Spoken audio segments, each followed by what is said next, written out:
recognition. They go get the exposure.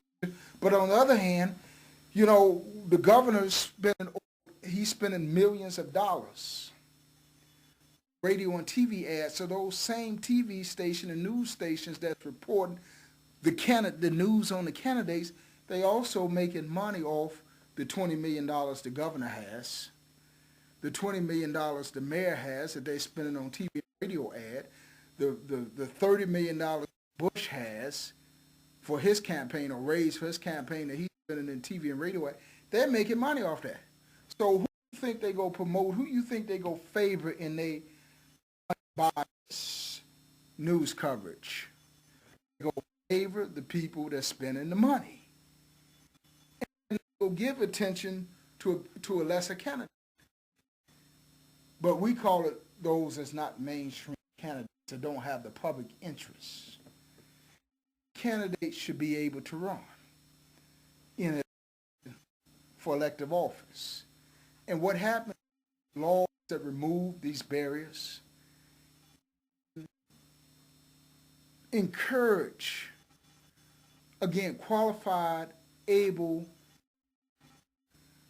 to seek their calling into the public servant's arena of elected office.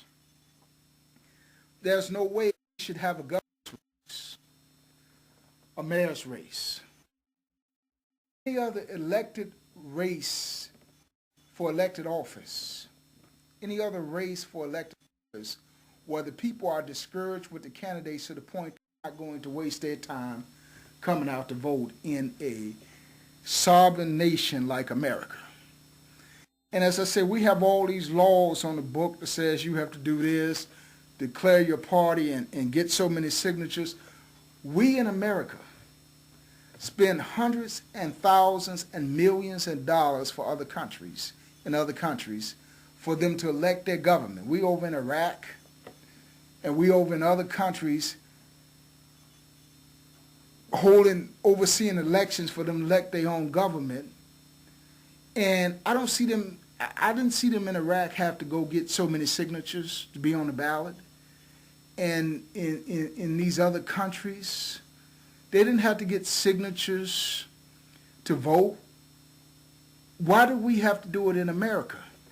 You see, what happened, the power structures that are in power, they will always create laws to benefit them. You know, that's why it's so funny to me when I look at the news media and they talk about Hillary Clinton will be the next president of the United States. And as one while they was Colin Powell was going to be the next president of the United States. Now you listen at this European news media and they finna make Barack Obama the next president of the United States. Don't fool yourself. I laugh when I see that. Hillary Clinton will not be the president of the United States.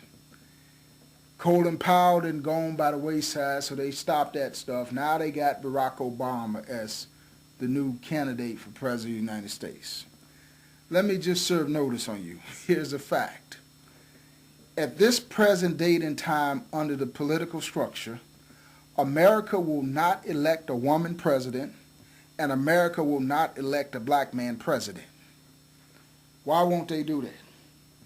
Well, you got a prime example why they won't do it in the election 2 elections ago, 2 presidential elections ago.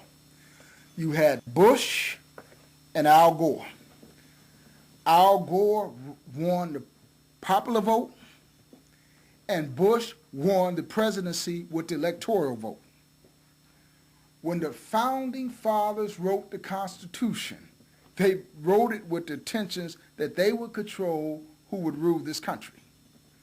And they will not let a woman or African American be president under the present structure.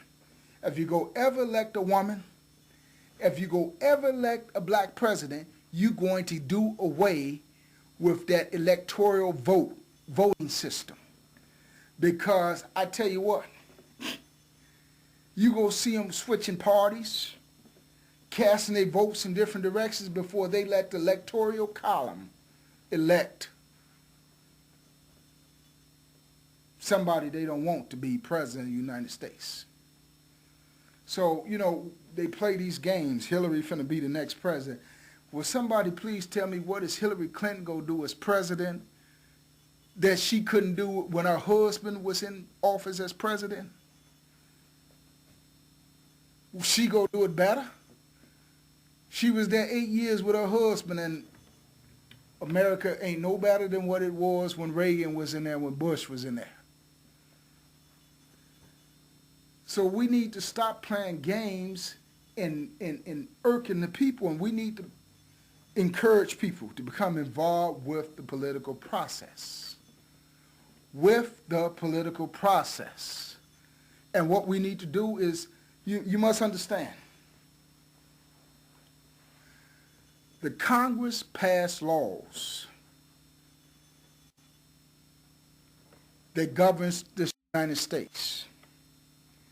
The state legislature passed laws that governs the state. Your local government, the mayors and aldermen, pass laws that governs.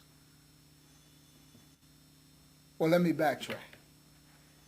The Congress and the United States Senate pass laws that governs the flow of this country.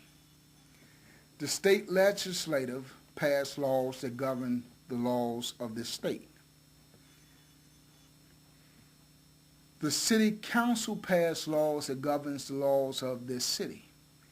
Any laws on the book can be changed if the state legislature, the city council, or the Congress pass a law to change it. See, when we look at the conditions of our city and we look at minorities not being able to get contracts, all you have to do is lower these high standards that you have on the books that eliminate minorities from being able to get city and state contracts. High bonding, require that you own your equipment and all this stuff. All they have to do is change those laws. All the Congress have to do is change the laws. If you talk about underfunding of education, all you have to do, they say this, the wealthier suburbs, kids get so many thousands of dollars per student versus what the public schools get. All the state legislative has to do is change the laws that governs how funding is regulated from the school. Take it from the county, give it to the government, to the state, and then let the state equally disperse the wealth for the school. And then you would have equal funding. But that's not what they want to do.